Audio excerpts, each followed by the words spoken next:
All right, sorry about that. You can see I was looking for something fun. All right. The fun of being at home, sometimes it causes delays. Thank you for your patience. First, my computer restarted and took longer to set up, and then other things happened. Anyways, let's not delay much longer. Your usual due dates and such are up here. So we have 4.4 due today. That was last time, wasn't it? That's already been done. 4.4 has been done. 5.1 is due the 13th. 5.2 is due the 13th. So I'd given you a little more time on those because of the testing, but the test is currently going on. You're in day 2 of 3. So please, please, please make sure that you do this. If you send me an email saying, Mr. Beckner, I thought the test was today and it was yesterday, can I get an extra attempt? The answer is no. You have got to be on top of this. If I was giving it over one day, it would be a little more understanding, but these dates have been up here every single lecture. There are no excuses. So please make sure that you do this test. I am giving you tons and tons and tons of great opportunity here. 2 attempts. Normally this is a 1 attempt test, 2 hours. Normally this is an 1.5 hour test. I'm keeping your best attempt. It's not like I take your second attempt. I've seen teachers do that. So please, please, please do your best. Remember, there is a study guide. The study guide is in Canvas along with the formula sheet, along with just an extra file for very, very brief abbreviated notes. There are abbreviated notes that are also briefed. So please study, please do well. I will be posting a quiz today. I will be posting another discussion board as well, I think I have that earmarked. So yes, there is still the midterm one. You can still work on that. And this is to be about review questions, not the actual midterm. So I should specify about that. Do not ask questions about a test problem. Now, I know that I said that some of the problems are very similar, but make sure you're asking about the midterm review. So say a specific number. Hey, problem number 41 on the midterm. Yeah, okay. I think that's all I really need to say about this so far. Don't forget your project is coming up. That's due not too long from now. I know it feels like it came quick, but it's summer. That's how things work. 10 weeks instead of 16. Remember, that's your budget that you're supposed to be working on. Now, I know the next Excel you have due on the 16th says budget, and then you're also working on your own budget. Those are 2 very different budgets. This Excel homework has nothing to do with your personal budget homework, your personal budget project, I should say. This is something, again, very different, and if you open the file, you would clearly see that. So don't turn that into your project. Okay. So let's pick up where we left off. We started getting into, actually we also finished 5.3. Why didn't I talk about that in the homework? Oh, I know why, because we didn't finish. We just started. Okay. So as a reminder,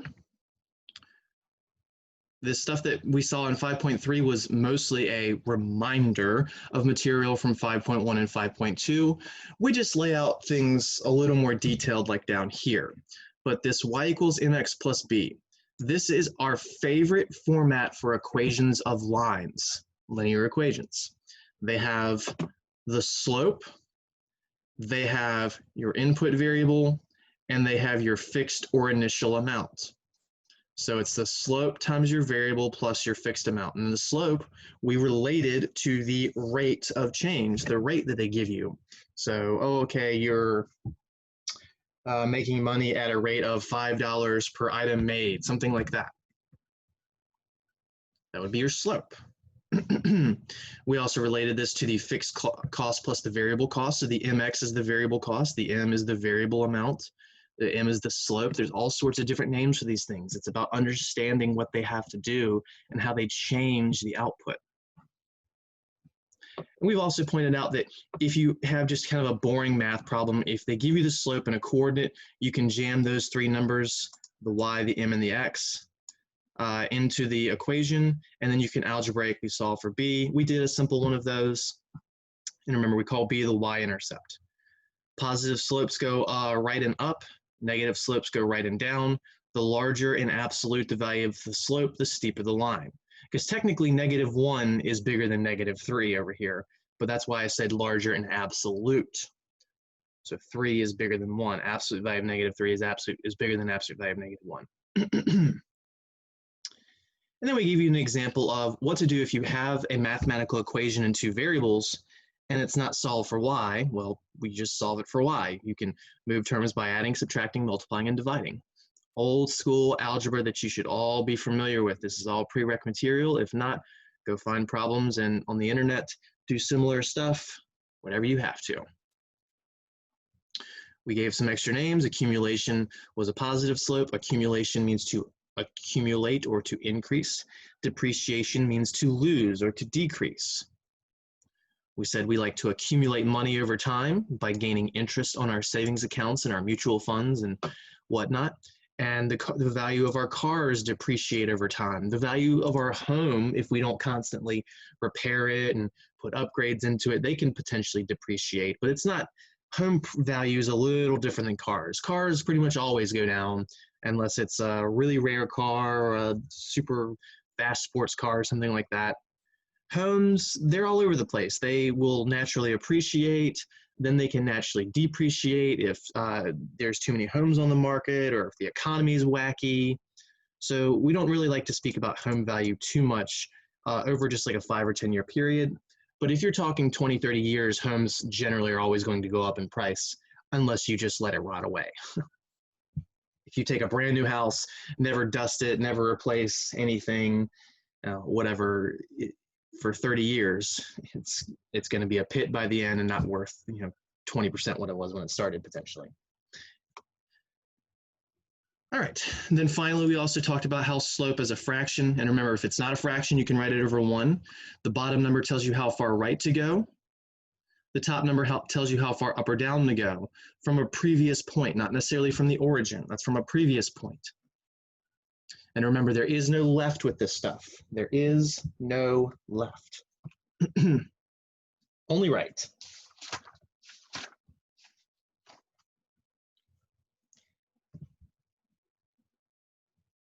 So with all that being said, let's get back into the guided activities, and we're going to spend quite a bit of energy on these today. And I forgot to have my, well, can I do it? Yeah, I'll pull up this calculator and use it when I can, but there's going to be times where I might not be able to, as you've seen with this setup. And we're down here. Here we go.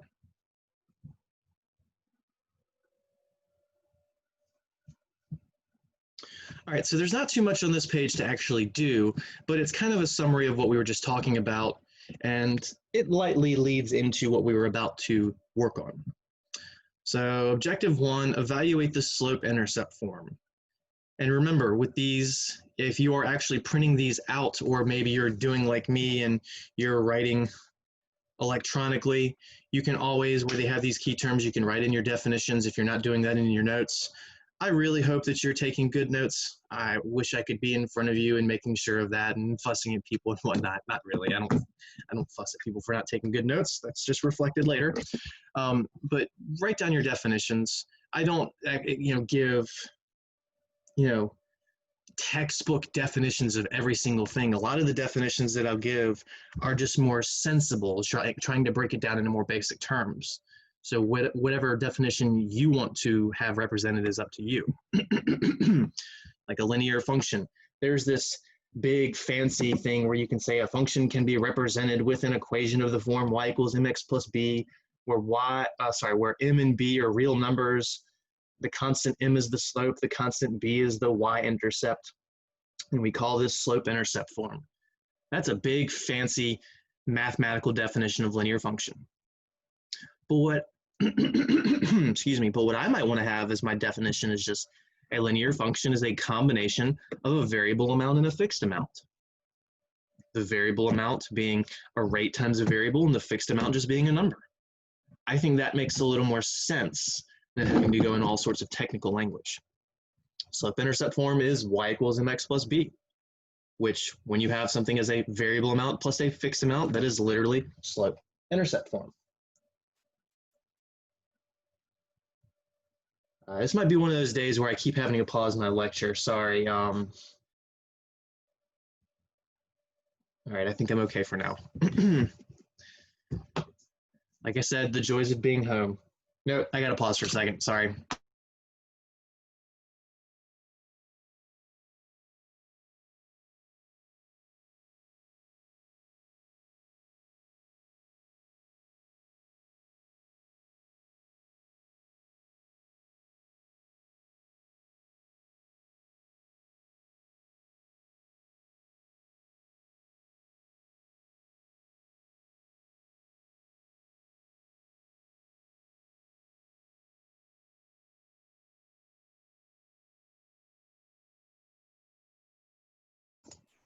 Okay, I hope that's the last time I have to do that. Sorry, everyone.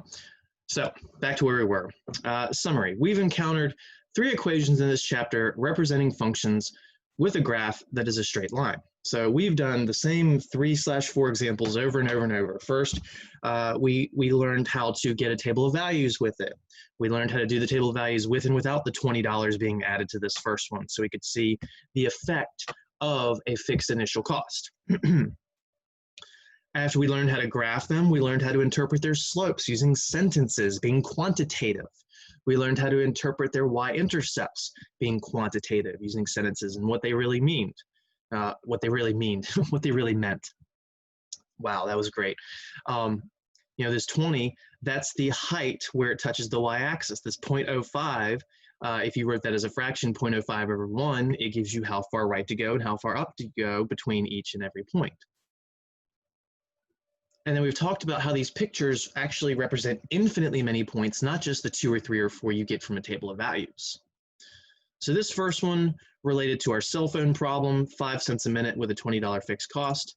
The second one was our pollutant problem, where it was 100 parts per million concentration initially, and then that was decreasing at a rate of 0.8 parts per million every day. And then we had this one down here that interest was 0.5% of some base value, this being the amount we have currently, the amount in the account. Then here they say all 3 of these equations can be written in the form y equals mx plus b. You don't have to use letters like c and m, you can just use plain Jane letters like y and x. But then what you would really want to do on your own, if you wrote it this way, y equals 0.05x plus 20, you should write somewhere that x is the number of minutes talked and that y is the cost. If you're going to use y and x every time and they are just kind of generic labels, you need to be good QR students and write down what these labels represent. Otherwise, maybe you get them backwards. Otherwise, maybe you come to this problem 3 months later and you have no idea what they were representing. But by writing these details down, when you come back to this 3 months later, you'll go, oh, okay, now I remember this was the minutes and the cost. So for number 2, with y equals negative 0.8x plus 100, and all they've done here is just swapped the order of these 2 terms. We've described how you can do that. I believe we literally did that. So for number 2, you would say x is the number of days, and then y would be the concentration of pollutant. I'm just abbreviating that concentration of the pollutant. Then for this last one, and you might wonder, well, where did the 0.5 go? Why is this a 0.005? Because we don't put percents in mathematical equations unless it's Excel. You could put this one in Excel as 0.5%, but if we're doing ordinary math, pencil and paper, you got to convert that to 0.005. Now this 0 right here, this is actually unnecessary. You don't really need to write a +0 ever, even in Excel, even in your own work. So me personally, I wouldn't write that, but it also definitely shows that there is no fixed amount. There is no initial amount. And again, here you'd want to write that X is your the amount of money that you have in currently, current balance,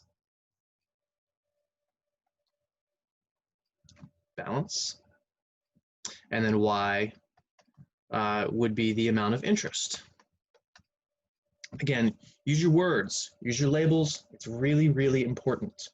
It is really, really important. Okay. So again, nothing terribly new there, just showing you what happens if you want to use Y and X every time instead of more detailed lettering and labeling. So let's get to some actual work.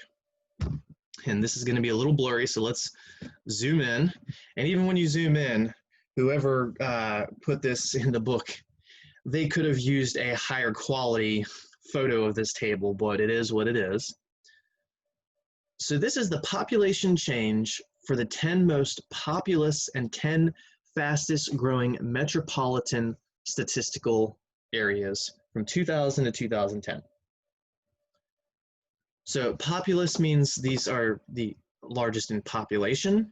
Fastest growing means that the rate or slope or the variable amount, that means that they have the largest slope. So saying most populous is it's the largest city, but just because you're the largest city doesn't mean that you're growing. There are a lot of cities that are not really growing in population. New York City in particular, look at this, from 2000 to 2010, they were at 18,300,000, and they went to 18 million, roughly 900,000. They only gained about 600,000 people in those 10 years. And you might say, oh, 600,000, specifically 547,107. You might say, well, wow, I mean, that's a really large number. How can you tell me that they're not growing fast? Because when you think of a growth rate, you're thinking of it relative to the previous amount. You're not just saying, oh, they have the biggest total change. You're thinking about it as a percent change based on the original amount. So 600,000 people relative to 18 million people is only a 3% change. If you did that total change and percent change formula, you have your total change right here. You do 574,000 divided by the 18 million. I'll even show you. 574,107 divided by the 18,323,002. So there's your 0.031 blah, blah, blah. You multiply that by 100 to convert it to a percent.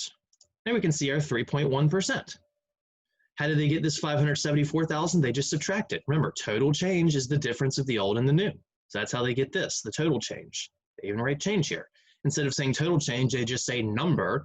There are plenty of other words that the average person can use instead of absolute and total change. They can use whatever words they want and just hope they're conveying it correctly. And then the percent change is the total change divided by the original, not the newest one, the original. All right, so 500,000 people, pretty big change. Let's compare that to Philadelphia down here, where they went from 5.7 million roughly to 5.9.5 or 6 million roughly. Now, when they have the total change number here, this is about half of the change of New York City, 278,000. So the population of Philadelphia, Wilmington, whatever, just call it Philly. Population of Philly went up about half as much as New York City. But check this out, when you look at it as a percent change, when you look at it relative to the original population, it's bigger. It is in fact about 65, 66% bigger than the New York City growth rate. So that means that Philly is a faster growing city. Look at some of these others down here. Let's take the craziest one, Houston. Houston, Sugarland, Baytown. I'm assuming that's a T. It looks like Baylown. Doesn't matter. Houston. They started at 4.7 million, which again is like a third, roughly, of New York's population, New York City. But then over 10 years, they went to 5.6 million. They went from 4.8 to 5.6 million. They increased by 800,000.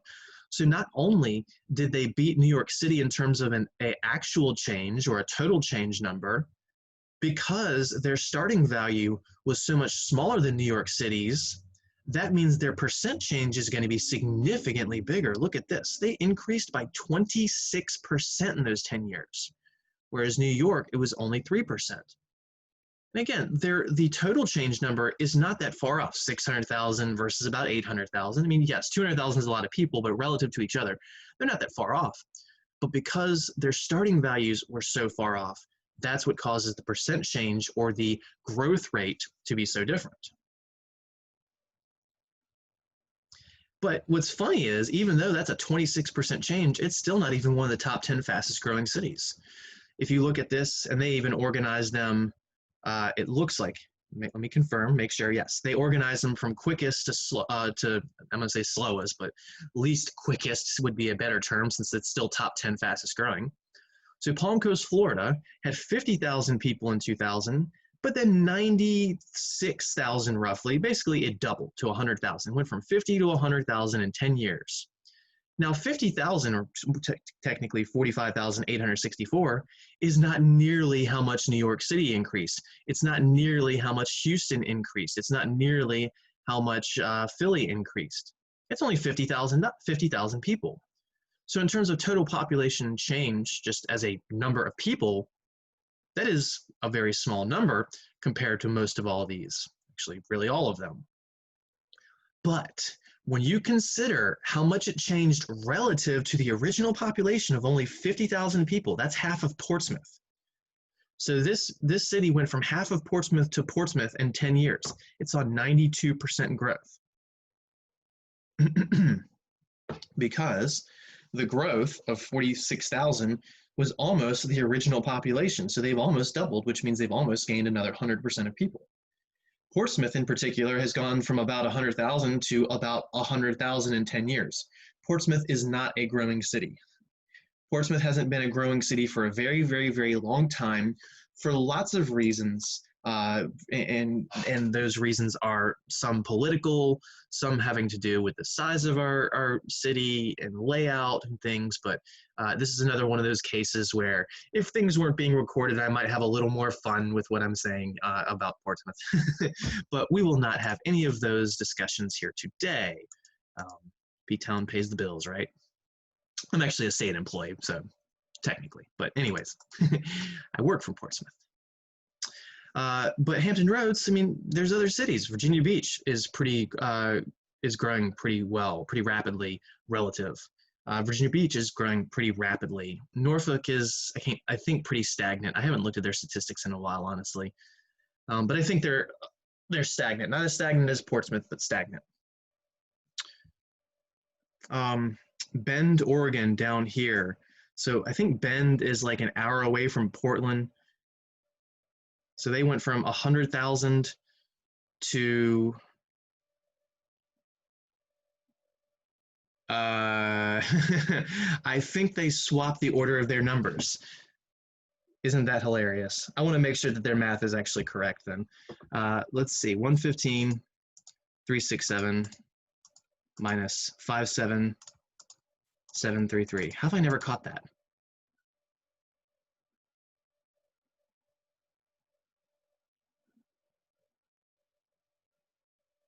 Yeah, that's not right.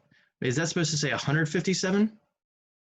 157,733 minus 115. That's why I was pointing this one out, because it looks weird. Okay, that's what it is. There's supposed to be a 1 there. That's supposed to be 157. I was thinking maybe they swapped those, but that wouldn't make sense because then the change wouldn't be correct. It's just that's supposed to be 157,000 because I knew it wasn't a shrinking place. But even that, so this was the slowest out of the top 10, but even that's got a 36.7% growth rate in comparison to the top one up here, or the most populous, which was 26%.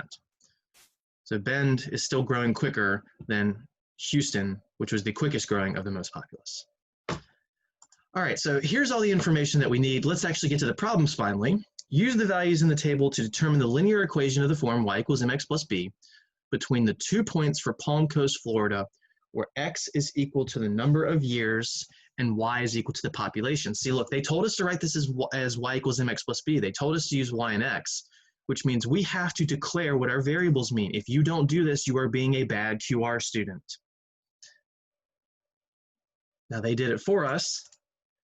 If they didn't, we would have to write it somewhere. So here's the point of this. We need to figure out what the M is, and we need to figure out what the B is. We have to find the M, and we have to find the B. And we're doing this for Palm Coast, Florida, which in this table is at the top. It's the fastest growing here. So we're going to be using this row of numbers, the Palm Coast, Florida numbers. Now, I'm not going to be able to show this whole thing and the problem at once, unfortunately. So please remember the first column is the population in 2000. So I'll circle the numbers that we'll need for now. So we're going to need this number, and we're going to need this number. Those are going to be the populations in 2000 and 2010, which is what the Y's are representing. Those are the Y values. So we need both of those numbers. The X values are supposed to be the number of years. Well, the number of years are up here, 2000 and 2010. Those are the four numbers that we're going to need. Okay, so let's move forward.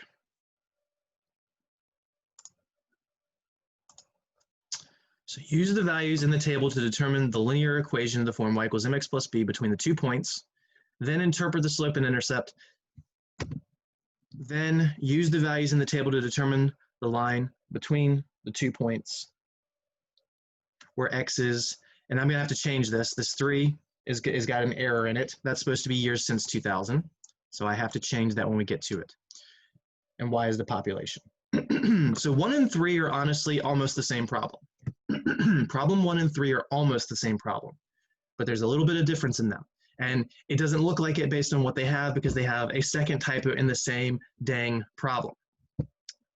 So let me just back up a little, give myself some space for when I need it. All right. So let's write down the numbers that we need. In 2000, the population was 95,696.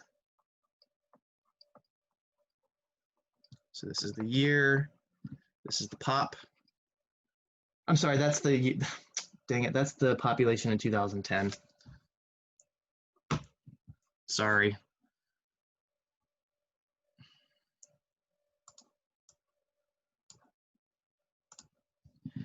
As I point out, there are 2 errors and I'm about to make an error. That population was 49,832. I can zoom in on this online version, but the piece of paper I'm looking at, I can't, and I don't have good eyes. Then in the year 2010, the population was the 95,696. There we go. Okay, all that's correct now. Those are the 4 numbers we're going to need for this. So we need to find what the M and the B are. That's our goal. When we write the equation, we're going to be writing y and x. Our goal is to write something like y equals 3x plus 5, but with much uglier numbers. We have to determine what the M is and what the B is. In other words, we have to find the growth rate and we have to find the initial amount. The first thing we want to do is find the slope.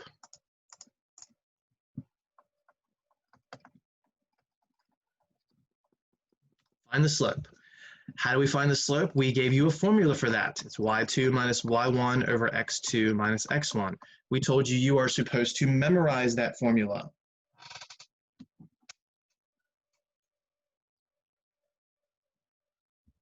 Now, it won't be on the midterm, but it will be on the final. So what are the y's and the x values? Well, we said x is the years, so these are the x values, the 2000 and the 2010. Y is the population. Well, these are the populations.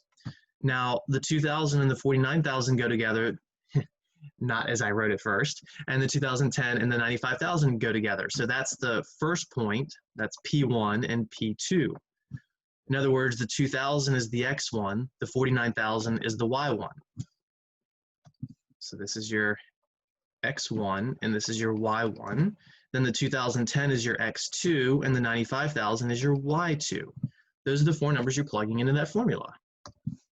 So our slope, y2 minus y1, that's the 95,000 minus the 49,000.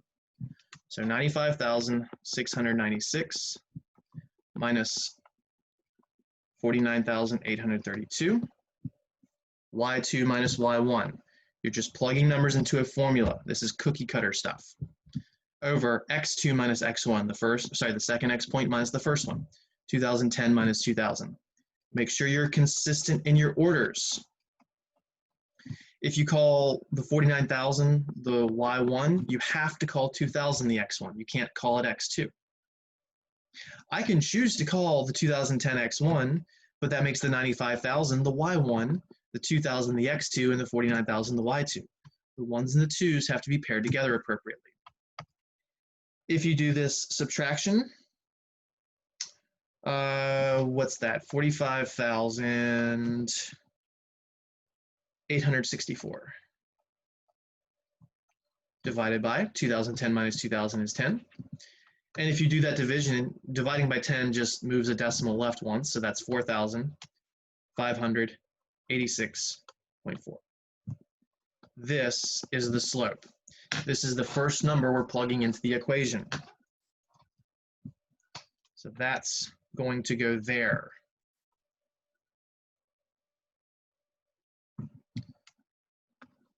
So what we can do for now is write y equals, we now know the value of m. So instead of writing m, write what it is. 4586.4, then x plus b. This is what we have thus far. We now know the slope, but we still don't know the y-intercept, or the initial value. Now remember, the slope, this relates to the rate. This is the growth. This is how much we're growing every year, in fact. Actually, let me put that somewhere else. What are you doing to me, computer? That was weird. This is the growth rate. So this is how many people we're increasing every year, basically.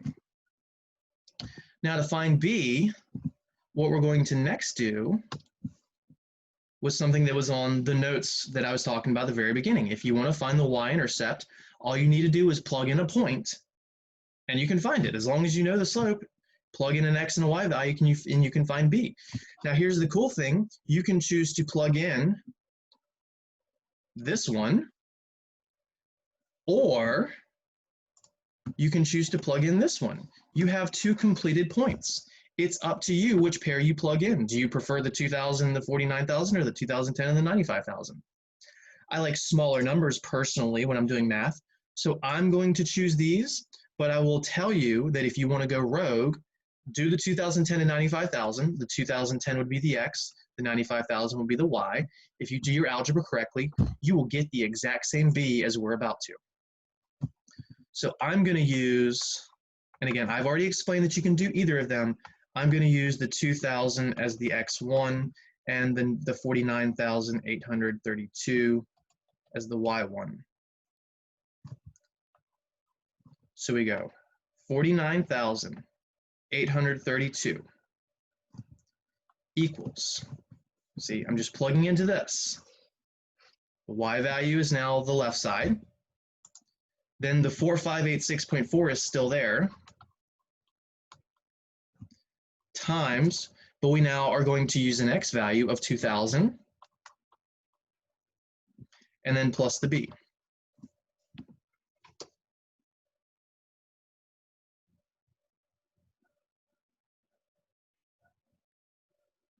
Okay, do your basic algebra. We can do the 4586.4 times 2000. Which would give us, this is still 49,000 on the left, 832. If you just double all these numbers, you get what, 91728, and then tack on, well, move the decimal right, then two more zeros. So 9172800. I'll put commas in here for safety. Plus B. Again, all I really did is just double and then move the decimal right 3 times. Then we're going to subtract. What am I doing? Color, minus. So we got to solve for B, so we got to move this 9 million number. So we're going to subtract the 9,172,800 on both sides.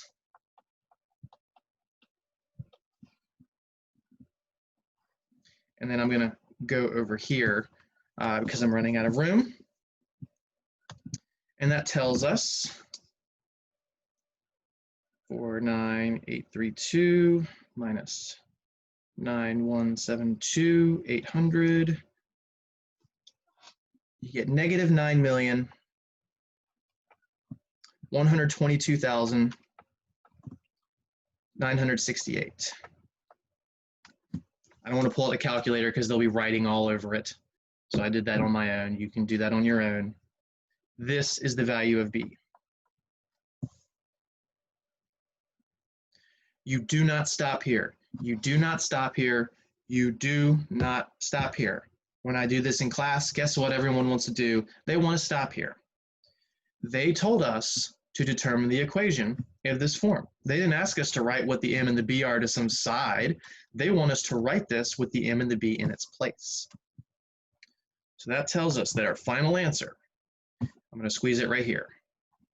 This is the answer to number 1. Is Y equals, we had the 4586.4 already, 4586.4x.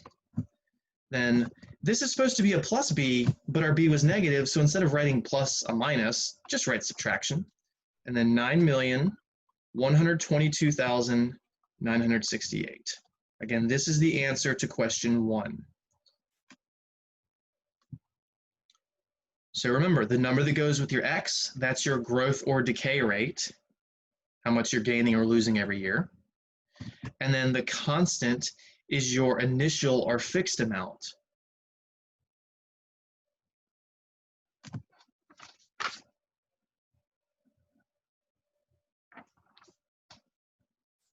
Okay.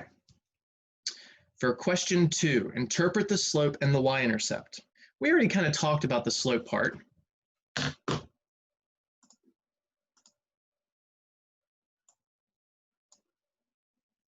see if I can just get this all in here. The slope deals with how the population is growing. So we can say the population of Palm Coast, Florida, which going to do PC, FL, Palm Coast, Florida, that's what that is growing by 4,586.4 people per year.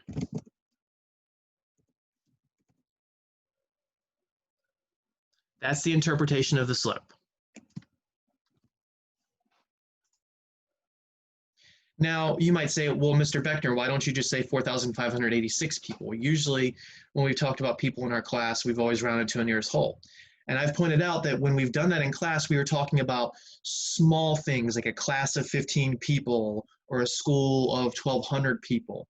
When you're talking about populations of tens or hundreds of thousands, and when you're looking at growth rates, it is actually important to leave those as decimal values because the decimal value becomes a little more important. So again, if this was talking about a small amount of people, dozens or hundreds, we'd probably round this to 4,586. But because we're dealing with a very, very, very large population over a long span of time, having that decimal makes us a more accurate answer, even though it doesn't make sense to have 0.4 of a person. All right, so the next one is to discuss the Y-intercept. So the Y-intercept. Now the Y-intercept was that negative 9 million number. The Y-intercept relates to an initial value. So the initial population of Palm Coast, Florida was negative, I'm just going to abbreviate this because again, I'm going to run out of space otherwise, negative 9 million. And again, that's really the negative 9,122,968. So when you're writing your own notes, if you have the room, write the whole number. I'm just abbreviating. So the initial population of Palm Coast, Florida was negative 9 million. But in what year? What's the initial year? Well, if we're denoting everything in years, so we're talking about the years 2000 and 2010, the initial relates to year 0, so this is the year 0. This is 2020 years ago. Wait a minute, what? The initial population of Palm Coast, Florida was negative 9 million people in the year 0? Guess what? This makes no sense.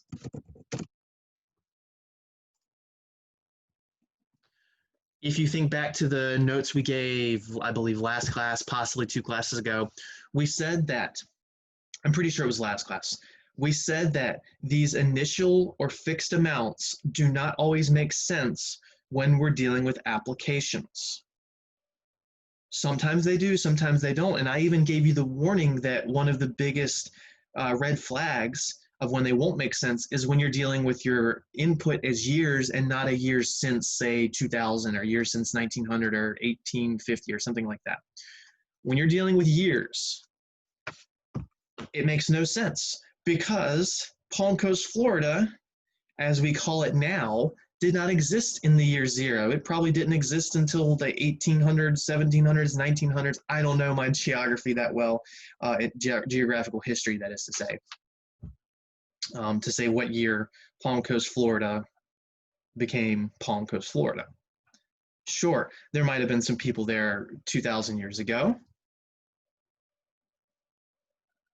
but I highly doubt it was negative 9 million people. First of all, negative, you can't have negative people. That's impossible. This is literally impossible. It's impossible to have negative 1 person. It's absolutely impossible to have negative 9 million. The smallest this initial population could have been is 0. So once again, this is reaffirming that idea that these fixed or initial amounts don't always make sense in applications, especially when we're talking about regular old years as our input, because going 2,000 years into the past puts us in a world that didn't even exist as it does today. So modeling populations over long terms using linear equations is complete trash. We could use this model to predict maybe the next 10 or 20 years of Palm Coast, Florida's population. But if you wanted to use this model to predict what the population would be, say, in the year 3000, I can guarantee you that number would be wrong when year 3000 finally rolls around. Okay, so for question 3, what we're going to do is problem number 1 from scratch, but we are going to, instead of calling X the number of years, it's going to be, and please scratch that out or make a note of it in your notes, whatever you have to do, because this is a typo. This is supposed to be the years since 2000. So X equals the years since 2000. This is going to put us on a much shorter time scale, which, spoilers, will make the model make a little more sense. There's going to be some interesting coincidences along the way. There will be one drastic number that's different, and then we can make an analysis in a similar fashion. All right, so we're still using, in the year 2000, the population was 49,000 and some change. In the year 2010, the population was 95,000 and some change. We're still using those numbers. But the X values are different. Now, for the X's, since it's years since 2000, your X1 is going to be, well, if we're talking about the year 2000, how many years since 2000 is the year 2000? Don't ever think that. If we're in the year 2000, how many years has it been since the year 2000? It's been 0 years. The year 2000 is 0 years since 2000. So at what we're calling X now, at year 0, which is really 0 years since 2000, that population was the 49 and some change. How about 2010? What would that X value, this new representation of it, be? Well, that's 10 years since 2000. Fortunately, these are nice, well-rounded numbers. They don't have to be. I could say X is the number of years since 1997. Just makes the 0 and 10 a little different. They'd be, in particular, 3 and 13. but that's not what we're doing. And then that population was the 95,696. Now we're going to, again, do literally the exact same thing we did. We're going to find the M. We're going to write the equation with the M in place. We're going to plug in a coordinate to find the B, and then we'll write the equation with the B in place. All right, so first find the M. M equals Y2 minus Y1, that's 95,696 minus the 49,832 divided by, now subtract the X values. This is not 2010 minus 2000. This is 10 minus 0. Take a second and look back at the previous slope formula. Compare and contrast. I'll erase these boxes in a second. Compare these two things. Look at the tops. They're the same. 95,000 minus 49,000, 95,000 minus 49,000. So the tops are the same. The Y values didn't change under this new representation. The only thing that changed was the X values. We went from 2010 and 2000 to 10 and 0. But you know what's interesting? When you do these subtractions, the top, since they didn't change, the subtraction is still 45,864. The bottom, 10 minus 0, is still 10. Look at the comparison and the subtractions. They're the exact same. So even though the bottom numbers were different, these were just shifted values, which means when you subtract shifted values, they actually end up being the same difference. The change in the years is 10 no matter how you represent them. So when you do this division, you get the same value for M. 4586.4 equals M. It's the same as last time. That's convenient.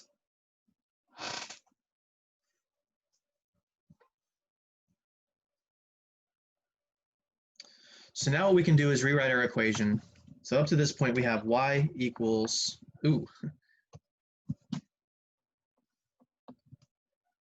4586.4 X plus B. Now what you might be thinking is, oh, well the M was the same, so the B will be the same, so you go ahead and write minus 9 million, blah, blah, blah, and guess what? You're wrong. You're wrong, you're wrong, wrong, wrong, wrong. It's the whole point of this problem. There's similarities, but there's differences. Don't shortcut yourself. Do the work. Do the analysis. Remember that whole thing about the initial value not making sense because we were looking at this in too long of a period of 2,000 years for a population? Terrible idea. That is what's going to be affected here. The B is going to be different.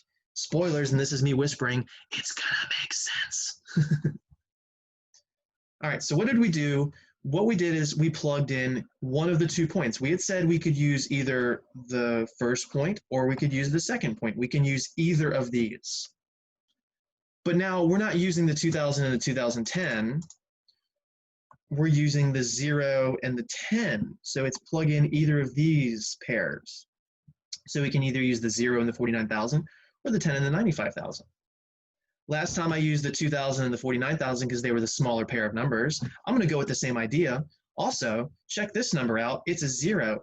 I love plugging zeros in because they make things disappear really quickly. The math is going to be so much quicker. I'm going to erase all that nonsense. So I'm going to use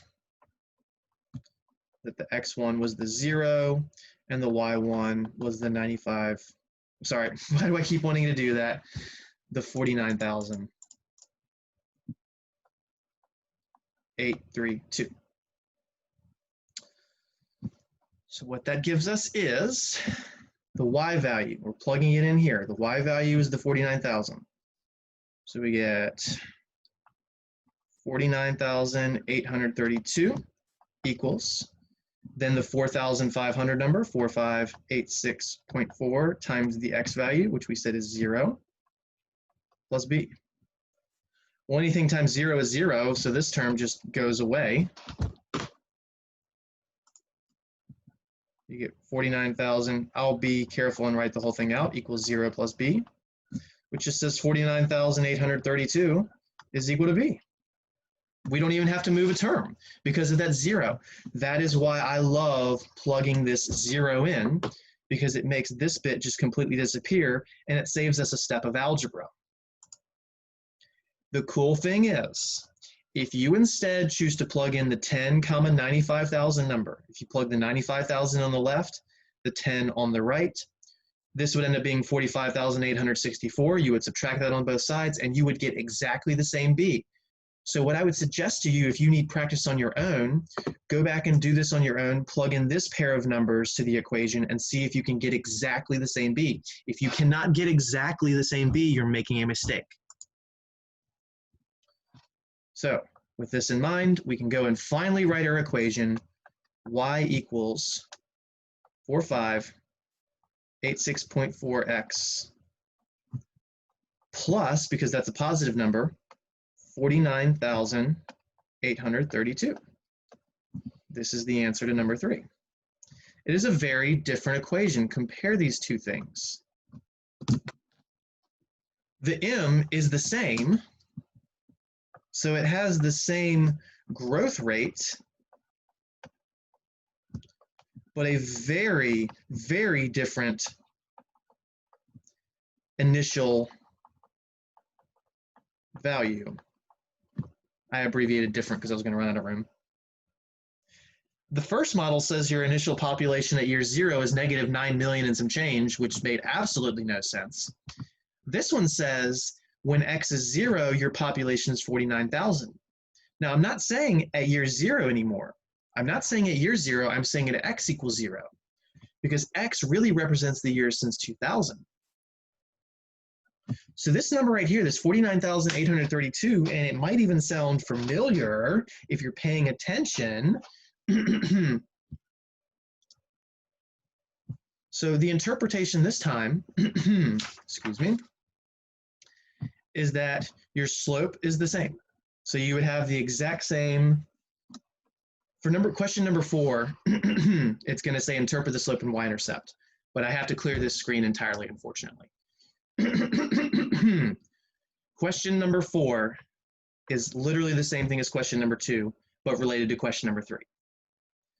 Because the slope is the same, you have the exact same statement. The population of Palm Coast, Florida is growing by 4,586.4 people per year, but then you have to throw in the phrase since 2000. You do have to be specific.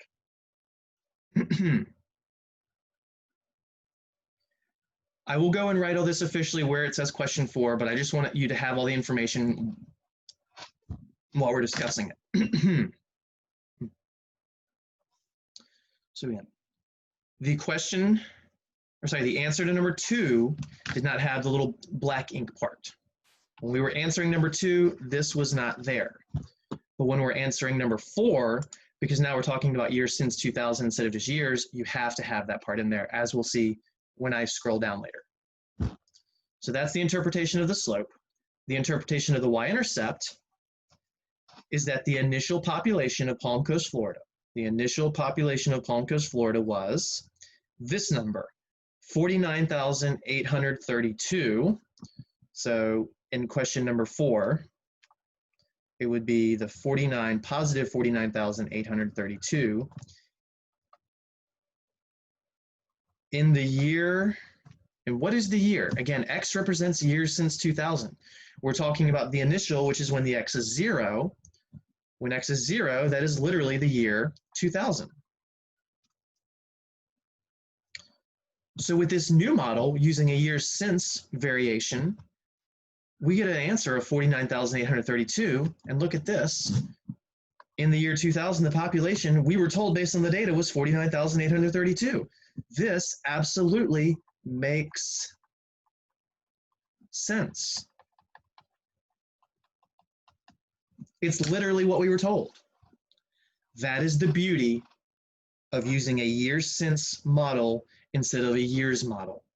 Using years since enables us to really hone in on a small number of years, and it makes our initial value interpretations make a lot more sense. All right, so I'm going to write all this down. I'm going to clear the screen. If you are still writing things down, remember you can go back to YouTube, pause it, and get whatever you've missed.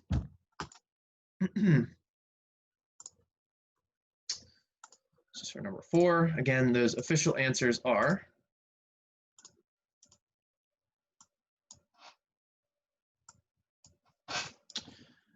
the population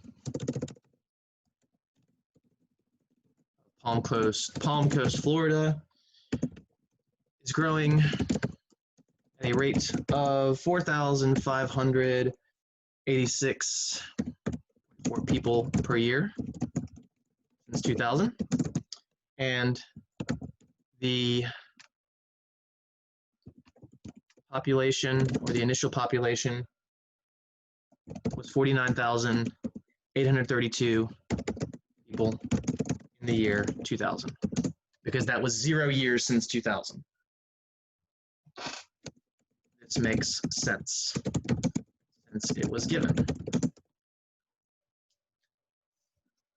Now you don't have to be given the initial year. I could give you year 2 and year 3, and then the whole point of the model could be to backtrack to find out what the initial population was approximately. And you would hope that you get a positive number if you're only looking at a small span.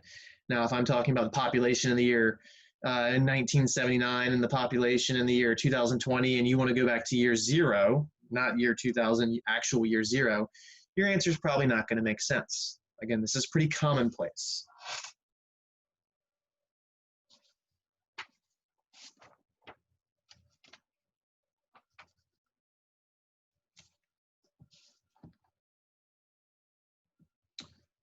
Okay.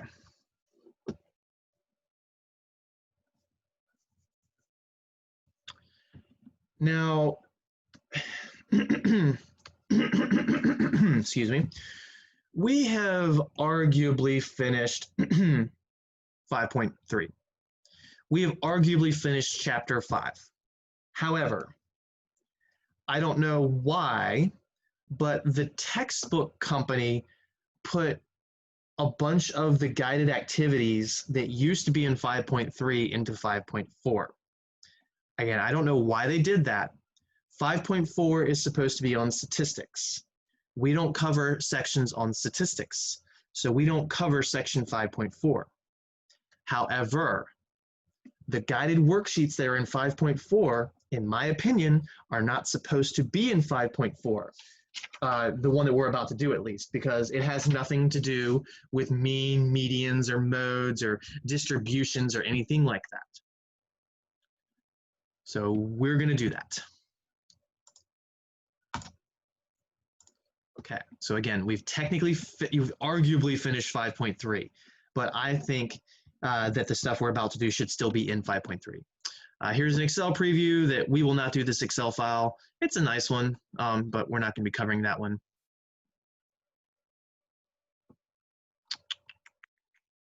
Here we go. So again, this is 5.4, lies, slander. I'm just kidding. And I see why they might want to put it in 5.4, because we're starting to get into using data, or plotting data points, and then actually having Excel create the line for us in the equation, which I showed us how to do last class. So last class, I showed you how, all right, if I have an Excel 5 or 6 or 7 points with X and Y values, you can highlight them with their labels. You can go to Insert, Scatter Plot, then you add chart elements to make this line, then you add chart elements, more options to make the equation, and the R-squared, which we're not showing for now. Again, that's chapter 8, but it's important. So again, I can see why they might want to call this statistics, because this is kind of a statistical analysis, but we're not doing any of the statistical analysis on this. We're going to do more slopes and intercepts and stuff. This is more of the same. So in the real world, quantities do not usually vary in a perfectly linear fashion, as in the pollutant concentration example or the population of Houston, for more than 2 data points. This is something I've really tried to hammer in. In the real world, linear models are not perfect predictors for most things, especially if you look on large timescales. They might be pretty accurate on small timescales, but the longer you look, the worse it gets. We start needing other types of curves like exponential or logistical, and we'll get into that in chapter 6. We won't really do any logistical stuff, but I like to lay out the idea. So that pollutant, it's not really going away at exactly 0.8 parts per million every single day. The population of Houston is not increasing exactly 4,500 whatever every single year. It depends on a lot of things. A couple of people might not decide to have kids or can't have kids, or there's more deaths because of a random virus outbreak that could have been prevented, and things like that cause real world data to skew from a model. So they say the concentration levels would be measured regularly, and then a linear trend might be observed. So a linear trend is the line right here. This is the predictor equation. So this is the model that we'd use to try and predict what happens maybe in the year 2020 or the year 2025 or the year 2027. Again, it doesn't guarantee the number will be accurate, but it could be, in the ballpark. So they say, consider, for example, the data on Social Security outlays, which is expenditures. So this is the millions of dollars spent every year on Social Security. It's a cost. Now, these numbers are in hundreds of thousands on the left, and it says that these are millions of dollars. First thing you might say is, that's not a million, that's 100,000. They're lying, that's not millions, it's only a million at the top. No, you're wrong. You're supposed to tack on 6 more zeros to every single one of these numbers. This is not $100,000. This is $100,000 million, which is really 100,000 trillion. Wait, why did I say 100,000? That's really 100 trillion. That's really $100 trillion. Because you tack on 3 more zeros, that gives you billions, then the 2 more puts you in the trillions.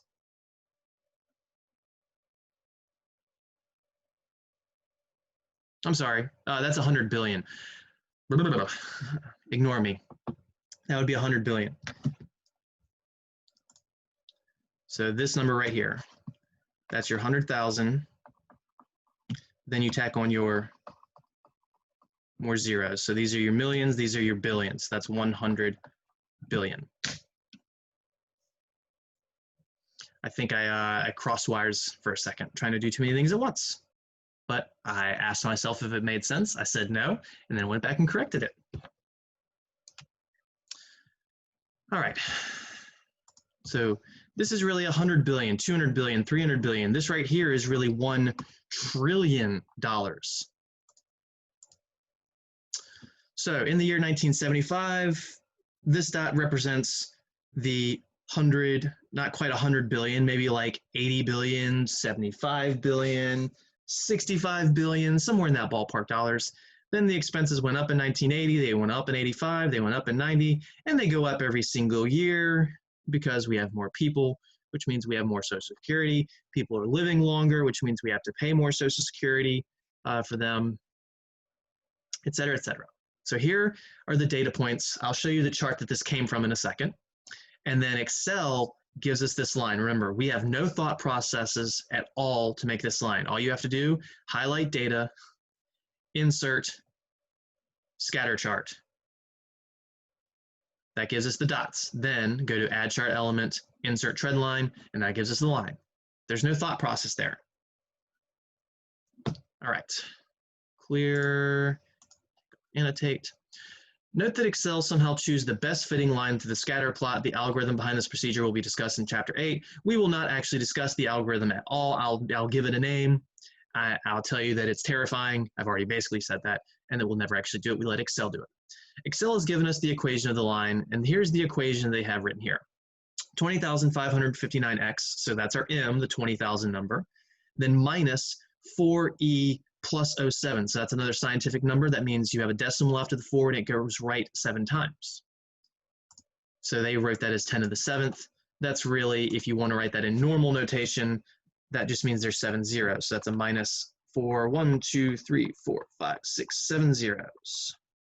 So that's minus 40 million. That's what that number really is. So that's the initial amount, the initial Social Security expenses. Guess what? That makes no sense. How would we ever have a year where we spent negative $40 million on Social Security expenses? That means our expenses where we got $40 million? That makes no sense. The least our Social Security expenses could be is, you guessed it, $0. So it makes no sense. And it makes no sense because this model is using years and not years since. So when we're talking about the year zero, we're not talking about the first year of the United States. We're talking about the literal year zero, 2020 years ago from now, currently. Guess what? America didn't exist in the year zero. Social Security didn't exist in the year zero. Social Security didn't exist until, was it the 40s, I think? I think it was the 40s. It might have been the 30s. Either way, early in the 20th century, before the halfway point for sure. So why would it make sense to have a model go 1900 years and some change in the past before the thing even existed? That would make no sense, which is why the expenditures of 40 million coming to us instead of going out make no sense. So that's why it's a good idea maybe to change this to a year since model. So what we're going to do is we're going to get this equation, we're going to get a similar equation. This equation Excel found for us. Excel found this, and that's called a line of best fit. This is known as a line of best fit. That's what Excel gives us.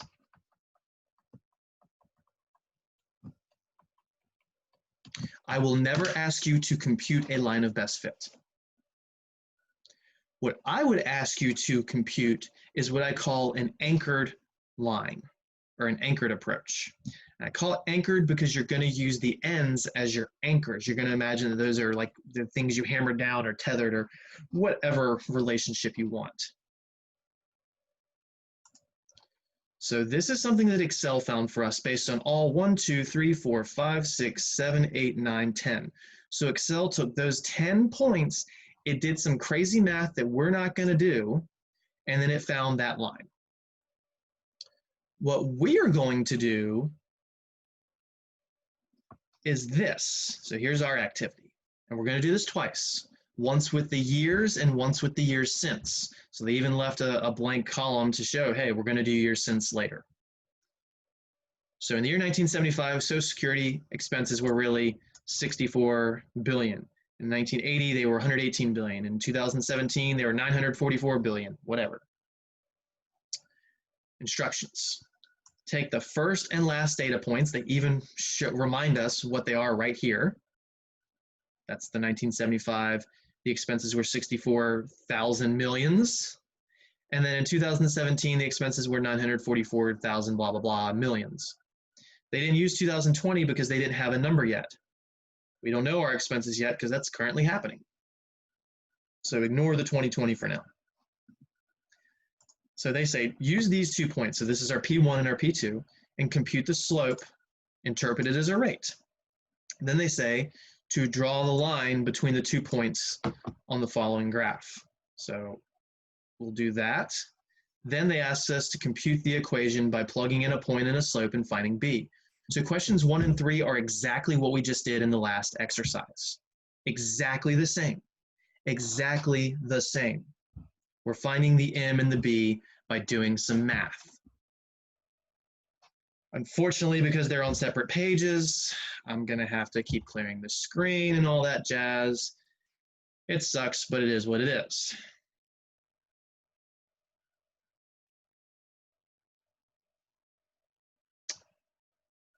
I'm having an idea. Let me see if I can do this. And this might be the idea I've been waiting on.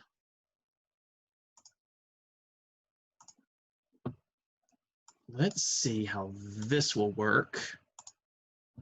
See, it's still a little ugly. That's the problem, but I can scroll around at least.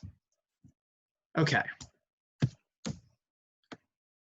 I think I just solved all my problems. So for number 1,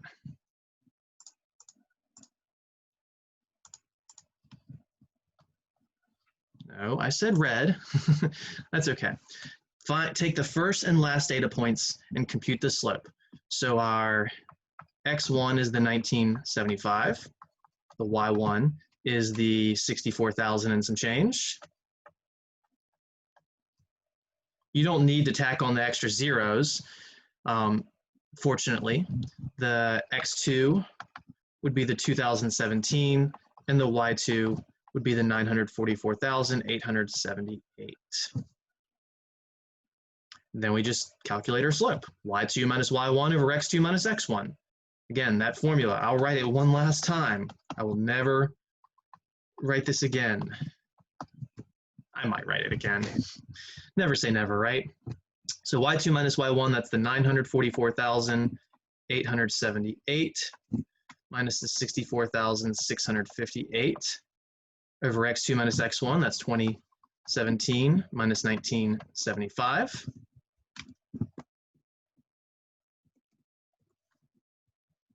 If you do the subtraction in the top, now the cool thing is I can pull out my calculator.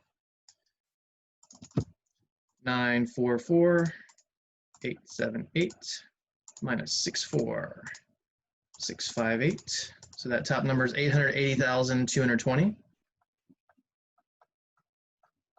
over. And if you subtract 2017 and 1975, that's 42. And then if you do this division, divided by 42, you get 20,957.6 if you round in the nearest tenth.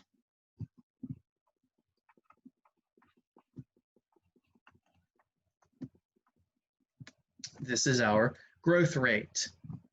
That's the rate per year of increase since it's positive. So they say to interpret this as a rate of something per something. So what we could say here is that Social Security outlays have been increasing at a rate of $20,957.6 or sorry, $1 million.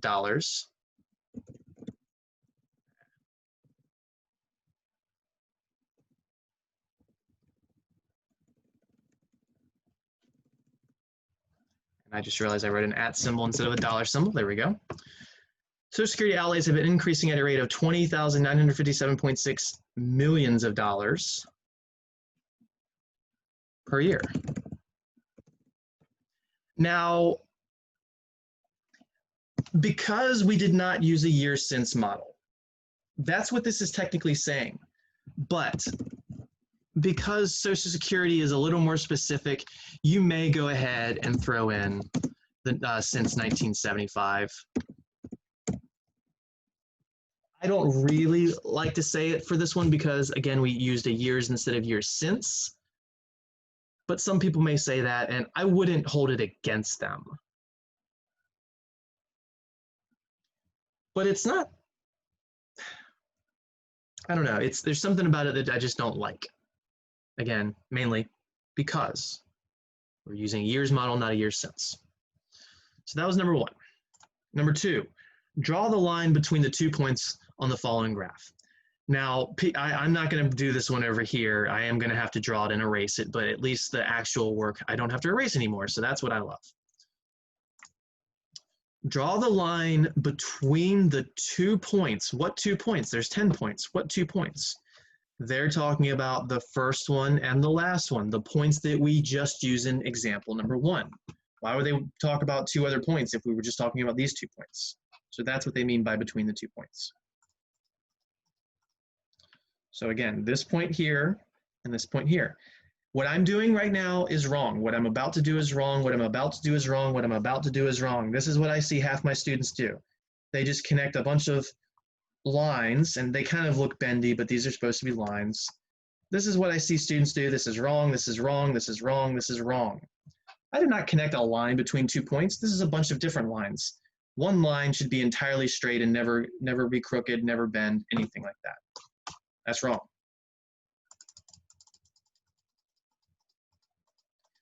They said, draw the line between the 2 points. Take a line and connect these 2 points. Let me see something.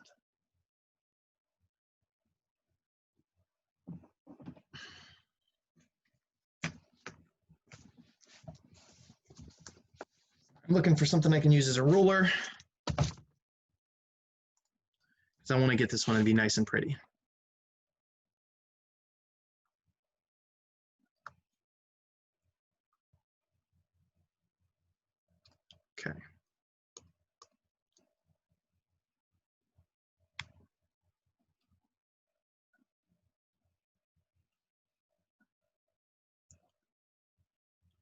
It's going to be about the best I can do.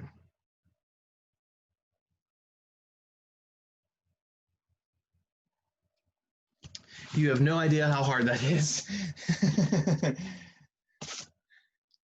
It's not a lack of artistic ability, it's doing that blindfolded, basically.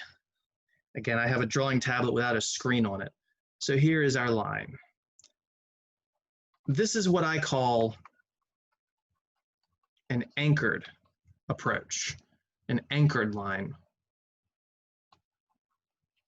I call it anchored because this picture is entirely based on the first and last points. It doesn't care about the second, the third, the fourth, fifth, sixth, seventh, eighth, or ninth points at all. It's only caring about it. It's only using the first and the last. So it's exact for the first and the last, but it's not guaranteed to go through or even be close to any of the ones in the middle. But here's the thing, and man, I really, really wish I didn't have to erase this. Let me try this. Copy. Do this. Let's do a new window. Oh, please work. I hope it doesn't lock me out of that. It worked. Okay. We're figuring some awesome stuff out today.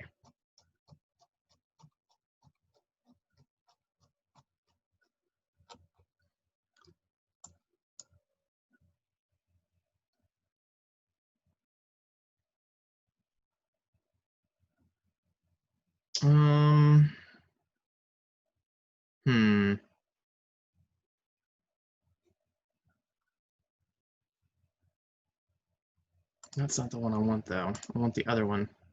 There we go. Okay. I got it. I got it. I got it. Look at the difference in these pictures. See, this was the one that Excel did for us that we call a line of best fit. It accounts for all of these points. It accounts for all 10 of them. The one we did only accounts for the first and the last.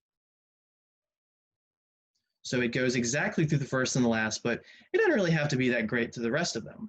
This one, it's a little closer here around the 8th one. It's closer around the 3rd one. It's pretty close, 2nd and 4th. I would say overall, this line kind of predicts and fits these 10 points better. But what's interesting is it doesn't have to be better. There can be times where your anchored model is better. There can be times where your line of best fit is better. So what we're about to do is we're going to compare and contrast these. We're going to see which one's a better predictor for a particular year. It doesn't mean it's a better model overall. It just means it might be better for one time. Okay.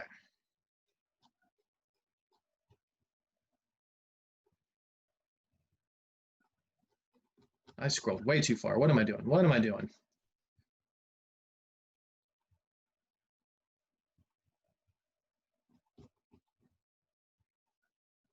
Again, there was our line. Oh, I know, I had scrolled too far to begin with. So this is where we were. Now we're going to compute the equation of the line by plugging in a point and the slope. All right, so now that we've seen the pictures, I can clear my screen and I can pull back this. So let's go back to annotate, let's clear, and then take annotate off. So compute the equation of the line. So now we're on number 3. Why did that pop up? Me solving problems is causing problems. Compute the equation of the line by finding the b. That's what this says.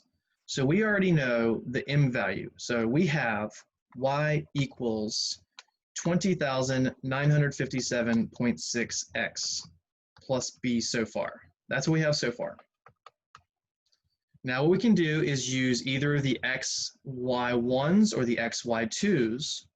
And again, me particular, I tend to like to use the smaller ones, but it is up to you which one you use. So I'm going to go with the 1s. If you prefer to use the 2s, you should get exactly the same answer. Again, I'm going to use the 1s.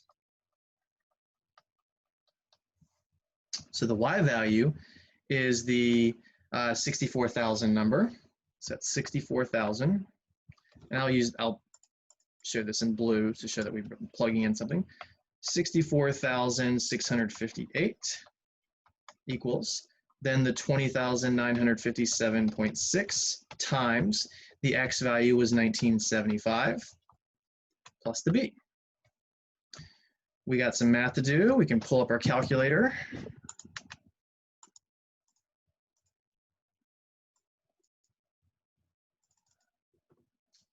Two zero 957.6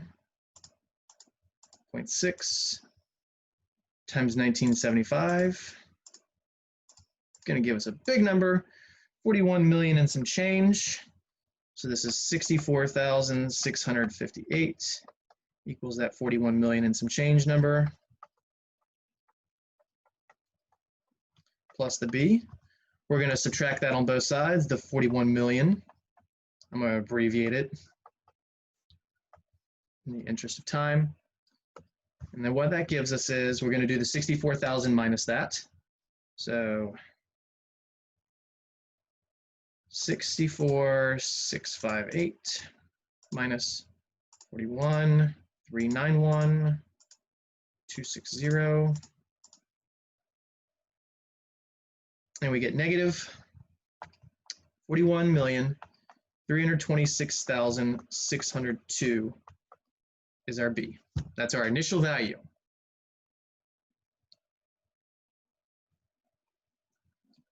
So what we now have as our answer for our model is y equals, keep the slope, that was the 20,000 number, 20,957.6 times our x. When you write the model, you have your y and your x back in place. And then plus the b, but b is negative, so minus 41,326,602. Now remember, everything here is in millions of dollars. So this is negative 41 million. So that's negative $41 trillion right there. So that says the initial amount in year 0.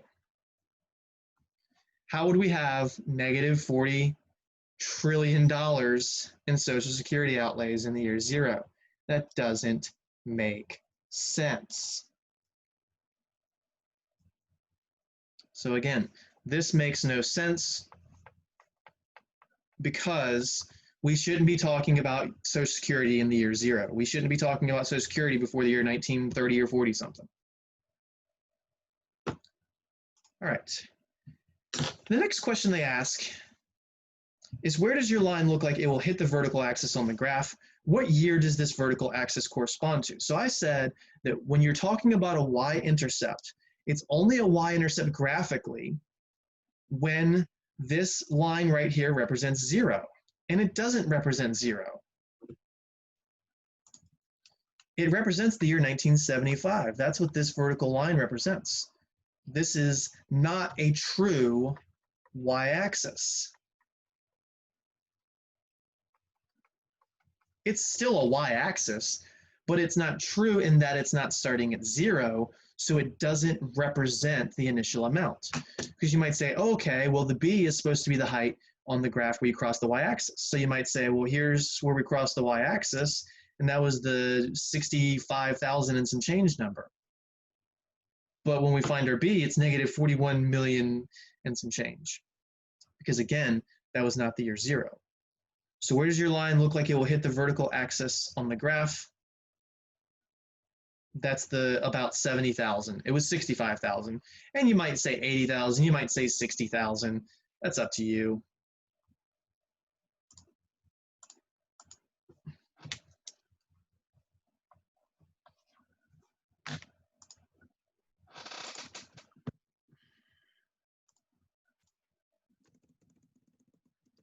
So about 60 to 70K. That's the first one. Where does your line look like it will hit the vertical axis? What year does this correspond to? This corresponds to the year 1975, which is not 0 and thus does not represent the initial value of negative 41,326,602. 602.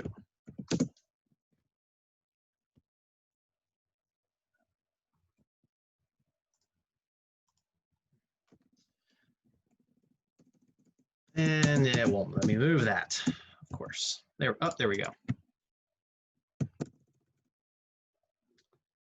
All right. Annotate, clear screen. Annotate. Number 5. Now fill in the year since 1975 column in the table and put the corresponding numbers on the x-axis on the graph above. Then number 6 will be compute the equation of the line. So we're going to do exactly like we did in questions, 1 and 3. That'll be question 6. And then what we're going to do is this after that. Let's not jump the gun though. So fill in years since. This will be quick and easy. Years since 1975. Well, 1975 is 0 years since 1975. 1980 would be 5 years since it. 85 would be 10 years since it. 90 would be 15. 95 would be 20. Oh, they're increasing by 5 every time. So the next is 25, and then 30, and then 35, and then 40, ... Nope. Be careful. I see a lot of people just keep adding 5 to these because, oh, the first couple keep going 5. But look at this. This one went up 3. It's not the same pattern, so you can't go up on the same pattern over there. The pattern is changing now. They're trying to keep you on your toes.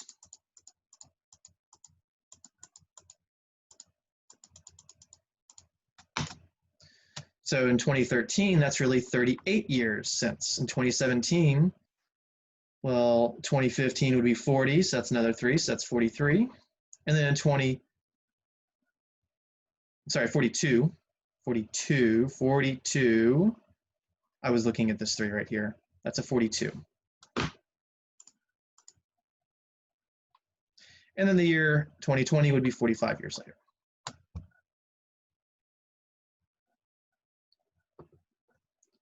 I'll have to sneeze.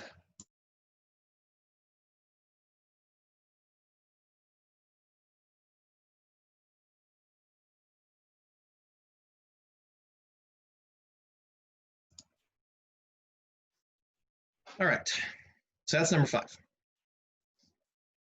Number 6, compute the equation of the line through the points. And these are the same y values as last time, the 64,000 and the 944,000, but now we're talking about a year since. So we're not using the years anymore. We're not using these.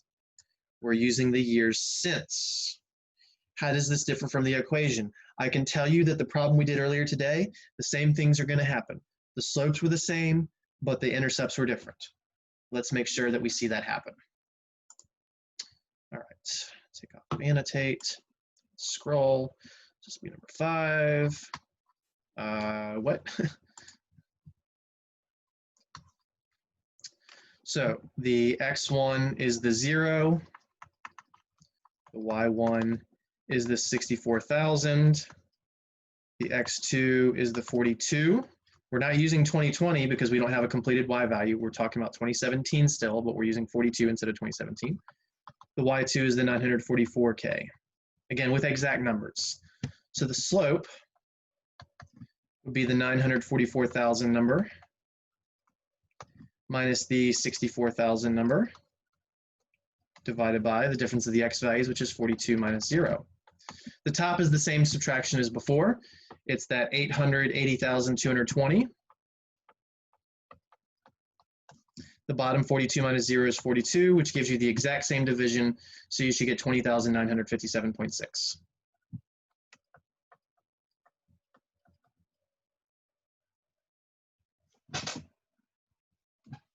So that's our slope. It's the same. Now we can say that y is equal to that number times x plus b. Now we can find b. Once again, I'm going to use the first point because it's got a 0 in it. It's easier. So we go 64,658 equals the 20,957.6 times 0 plus b. All that goes away, and you just get 64,658 is equal to b. That's your initial amount for x equals 0. This is exactly what it says for x equals 0, 64,658. It makes sense again because we used a year since model. But our actual answer would be y equals 20,957.6x plus the 64,658. So that says in what we're calling year 0, which is really 1975 now, the Social Security outlays were 64,000 and some change, 64,000 million and some change, which we said was really billions. So again, that's exactly what we were seeing in the table. That's nice about using a years since approach. And in fact, me personally, whenever I'm using a years since approach, once I find my slope, I go straight to writing this equation. I go ahead and write the slope, and then I know the b is going to be this amount right here. It's automatic every single time. As long as you have year zeros data, that is to say. If I called x the year since 1970, then this b would be a smaller number. It would still make sense because it would be smaller than 64,000, and it wouldn't be negative, but it wouldn't be what we see in the data because it's a different predictor. So that was I wrote 5, that's actually number 6.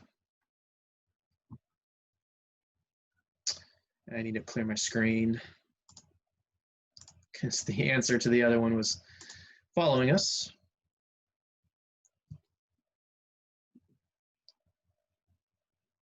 All right, now consider the trend line, best fit or least squares. So that's the thing that Excel gave us. In the graph below, how does this line differ from the one you drew? So we're comparing this equation to the one we just found here. Let me hide. That's annoying.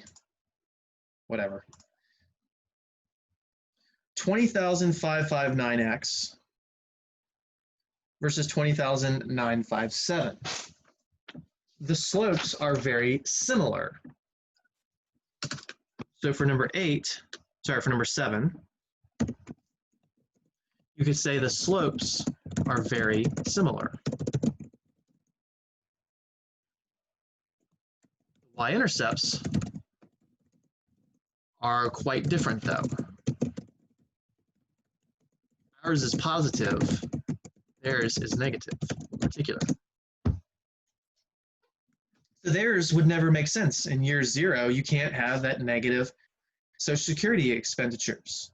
And the line even dips below. You can see that line, the predicting line, dipping below 0.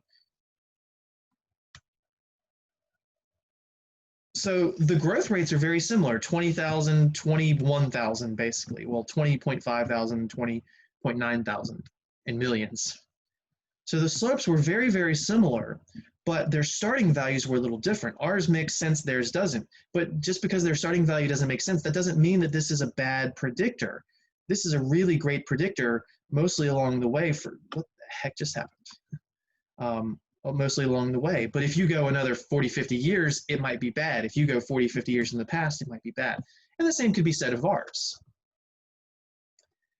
Interpret the slope and the y-intercept in real-world terms. We've done that so many times already. Let's just skip that in the interest of time and sanity. The slope is the rate per year. So this is the population. I'm sorry, not population. The Social Security expenditures increasing every year in millions of dollars. And then this intercept says that in 1975, expenditures were negative, which doesn't make sense. 9 is where things get interesting. Use both your line, which is over here with the plus 64K, and the line of best fit, which is right here, to predict Social Security outlays in 2020. So we're going to do 2 plugging in steps. We're going to plug whatever X represents for 2020 into this equation, which Excel gives us, and see the output. Then we're going to plug it in to ours and see the output, and just see which one we like more, which one we think is a better predictor. So that's what we're going to do for number 9.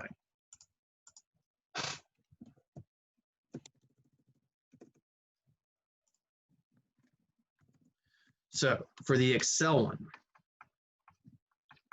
line of best fit. Now, we got to figure out what is X. We're talking about the year 2020, and we want to talk about the years since 1975. Well, we actually said this earlier when I put it up here. It was the value that was right here, and it was 45. So that's what we got to plug in. So X is 45, because that's 45 years since 1975. All right, so here's the Excel equation. So we go Y equals 20,559 times 45 minus 16869.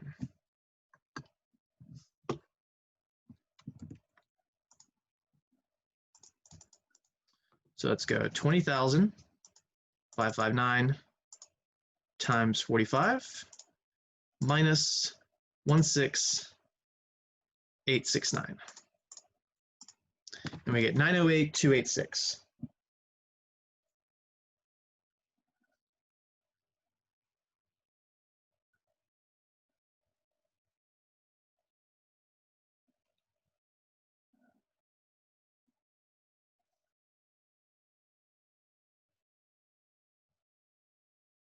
Why does that look wrong? 20,559 times 45 minus 16,869. I guess they have an error in my version, but this number is supposed to be 908. Stop that. 908,286. Now let's do our line, our anchored. Again, which was just using the first and last points. Your X is still 45. You're still talking about 45 years later. We'll do this in blue. So Y equals, now we're using the 20,957.6 times 45 minus, sorry, plus 64,658. So that's 20957.6 times 45 plus 64,658. And we get 1,007,750. Now remember, these are really in millions.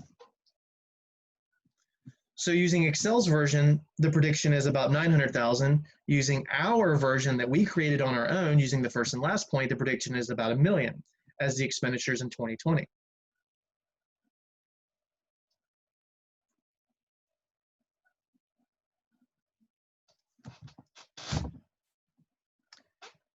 Now, the question I have is a little different than the question they have for number 10. I want to ask, which one do you think is more accurate? That's what I'm asking here. Which one do you think is more accurate based on the data? Hey, hold on, I'm sorry. Forgot to mute.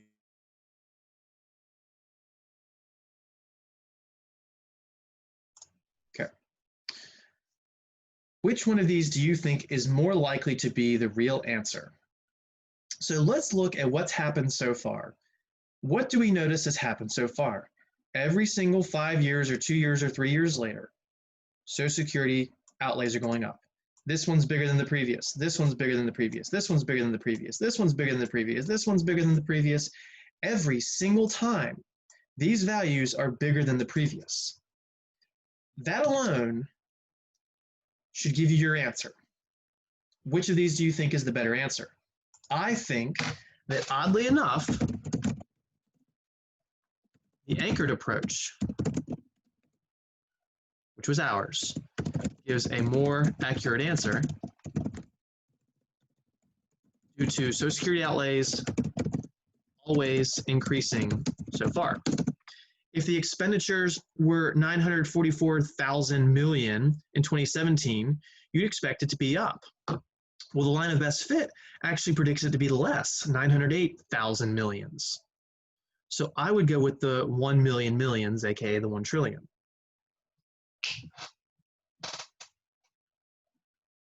Now, I say oddly enough because the other one's called a line of best fit. You would think the line of best fit gives you the best predictions.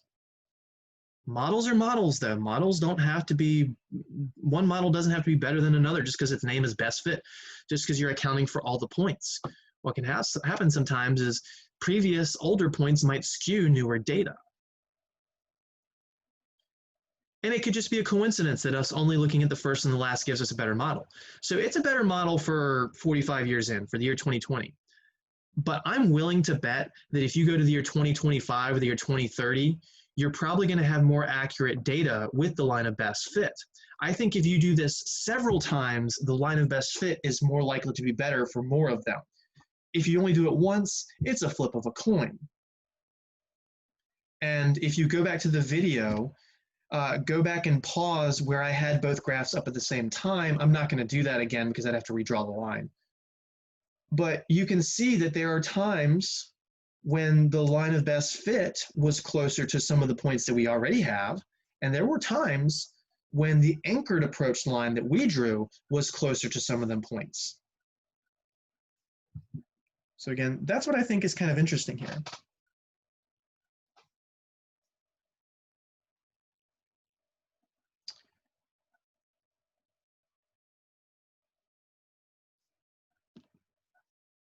Okay.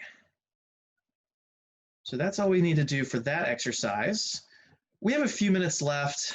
I'm not going to get into a new section. I'm not getting into chapter 6 today. I wish we had time to completely cover this guided activity on divorce rates. This is one of my favorite things, but I'm going to end up having to trim it out. And I'll just kind of give you what it says in here. So let's zoom in a little so you can actually see.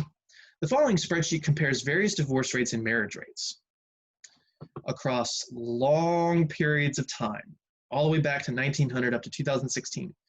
They've got a column for the US population, 76 million back in 1900, 300 and some change in 2016. We're at like 330, 340 now, roughly. The specific number of divorces in that year, the specific number of marriages in that year, and you can see in 1900, they had 55,000 divorces and 700,000 marriages. So the marriages are highly outweighing the divorces over 100 years ago. But look at the most recent one, 1 million versus 2 million divorces versus marriages. And you might have heard a very common phrase or common saying, quip if you will, that half of all marriages end in divorce. 1 million people that year got divorced, 2 million people that year got married. That kind of backs that up, doesn't it, that half of all marriages end in divorce? Look at the year 1900. This is like a factor of more than 10. That's like 13 more people getting married for every one person getting divorced. That does not support that fact. Maybe something changed though, because look at 2010, 1 million, 2 million, 1 million, 2 million. Oh wow, there was actually more divorces in 2004 than there were in 2016 or 2010. They kind of peaked these couple of years, this range of years. All right, we'll look at 1910. All right, the number of divorces, it went up a bit, but so did the marriages. And they seem to be proportional, in fact. And everything seems to be kind of proportional in terms of growth until you hit the year 1970. All of a sudden, we go from 400,000 divorces and 1.6 million marriages to 7 million divorces and 2 million marriages. So these did not increase proportionally. The divorces doubled, but the marriages did not. Something significant happened in this date range. It must have happened. Was it just the population kind of changing, becoming more free spirits? 1960 was the year of the, I hope this is still a PC term. I don't mean to offend anyone if it's not, the year of the hippie, you know, love, free spirits, all that good stuff. So with that came a lot of social changes. You didn't have to be married to live together. It wasn't as much of a social norm. We were breaking away from that. So you had a lot more people just getting together and hanging out for a few months or a few years and then saying, you're cool, let's room together, let's live together and be happy. And there's nothing, in my opinion, wrong with that. I hope no one in here thinks there's anything wrong with that. But again, that's not a get into opinions. that wasn't the only significant change, but let's hold off on that for a bit. Again, the data recently, if you just look at the number of marriages occurring in a year and the number of divorces occurring in a year, these years in particular seem to support that half of all marriages end in divorce. But that's a really bad way to look at the data. And guess what? People tend to look at data in bad ways. And a lot of people that want to scare other people tend to use that. I bet a third of you think you need to have credit card debt, and that's completely wrong. That is misrepresented information. Half of all marriages do not end in divorce. That is misrepresented information. All right, so what else is going on? They represent the number of marriages in the population up to that point. So we have a column representing how many people in the population are actually married. So we got a column for the change in a year of marriages, a change in the divorces, but then also the number of marriages in the population. Then they give 4 columns of rates. So rates have the word per. Divorces in that year per 1,000 people. All right, these are really small numbers. Marriages in that year per 1,000 people. These are also really small numbers. Divorces per 100 marriages. Ooh, this one's very different. Also divorces per 1,000 marriages. So this one's per 100 marriages that year. This one's per 1,000 marriages in the population. I kind of wish they'd done this one as 100 for consistency so that this was the bigger thing that you were looking at, but it's okay. So sometimes they're looking at a per population, so per total people. Sometimes they're looking at it as a per number of marriages. And this is where we start getting into what's unique about this. I don't think it's a good idea to look at divorce rates and marriage rates individually just based on the population, because not everybody is going to get married. There are people that choose to never get married because they say, I don't have to adapt to a social norm. I don't have to do what my parents and grandparents and my neighbors are telling me to do. Forget that noise. I'm happy just having a different type of social contract and just living with someone. Also, people under a certain age can't get married. Also, in our country, up until a few years ago, there were types of people that were over that specific age that couldn't get married in certain states. Now, fortunately, everyone over an age can get married to another person. Have to say another person there. So these columns are more important in my opinion. Now, I got tongue-tied there for a second, excuse me. If you only want to look at one column, these are probably the better ones to do. But if you actually compare these two things to each other, divorces versus marriage in a year, you still get kind of close to that 1 to 2 relationship.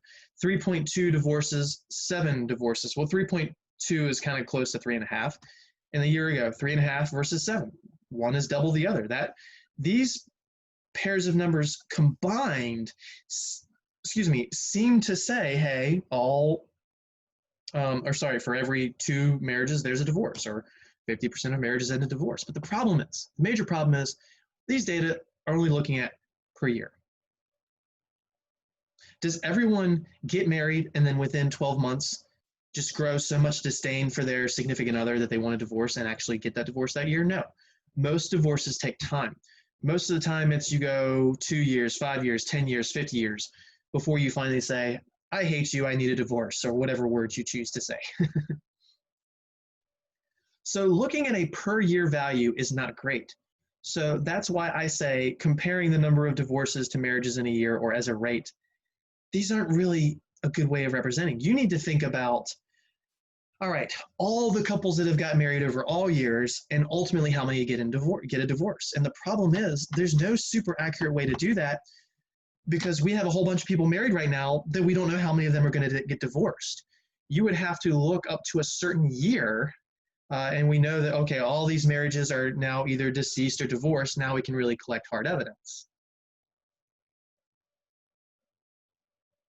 So there's a lot of poor, phrasing based on what you might feel like is a good basis. Oh, yeah. Divorces per 100 marriages in a year, 46. That's 50. That's close to 50. Half of all marriages end in divorce. But again, that's only looking at 1 year. It's better to look at the marriages in the population, and these are much smaller numbers. So we're going to skip most of the actual work for this. I just wanted to really talk about it. But the one, and here's a scatter plot of those divorces per 1,000 marriage column. Look at how this kind of goes for a while. This really seems to fit the linear trend, but then all of a sudden, these are just sidebarred and completely off of the line. And then after that, it seems like they form a whole new line themselves. This dotted line seems to go with the data up to about 1970, but then there was a drastic change. All of a sudden, the divorce rate spiked, but in fact, over time since 1980, the divorce rate has actually gone down. The divorce rate has been going down since the 80s. What could explain the divorce rate starting to fall in 1980? So here's what happened. No fault divorces.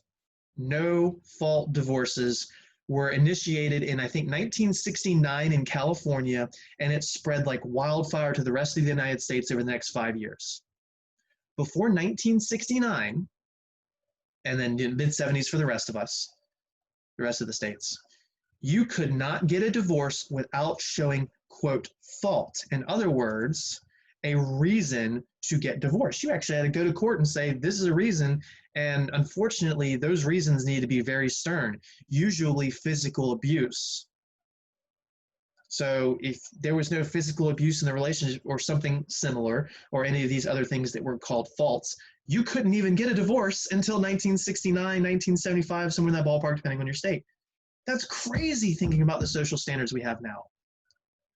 So not only did social standards change drastically in the 60s and 70s with, much more free thought and just doing what we want instead of adhering to some old social standard, we opened up the ability for a ton of people to get a divorce that couldn't in the past. We opened the floodgates, which is why in 1970 it went up significantly. In 1980 it spiked because you had literally millions of people that wanted a divorce that couldn't. So you had a massive influx of divorces, and now that we got those taken care of because of all these people that wanted a divorce that couldn't before, now it's not as crazy of an issue. That's why the divorce rates are slowly going down over time. And what you could do is extend this idea is, how do you think maybe the divorce rates will continue to change in our country over time? Because we just opened up same-sex marriage across the entire country. That could have a small effect on the divorce rate. Now, do you think it would have a significant effect? My opinion is no, because same-sex marriages are only going to account for roughly 10% of the marriages if you make the assumption that the number of people in same-sex relationships would be proportional to marriages, which are about 10%.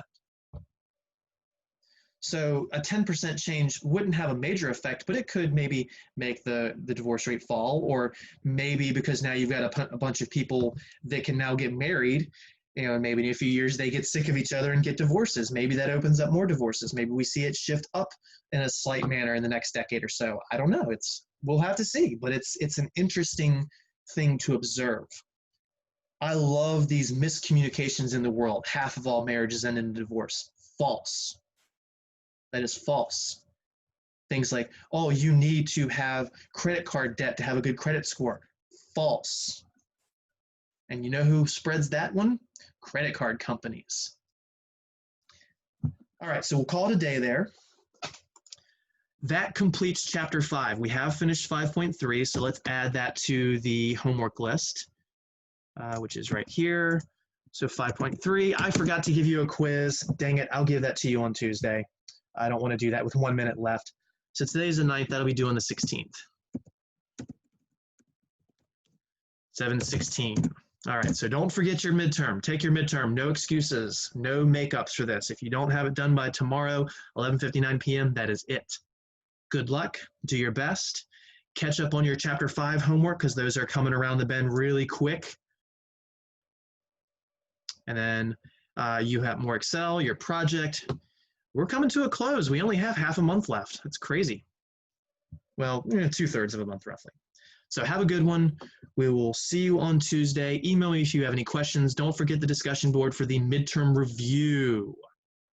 Remember, I need every single one of you to participate in that.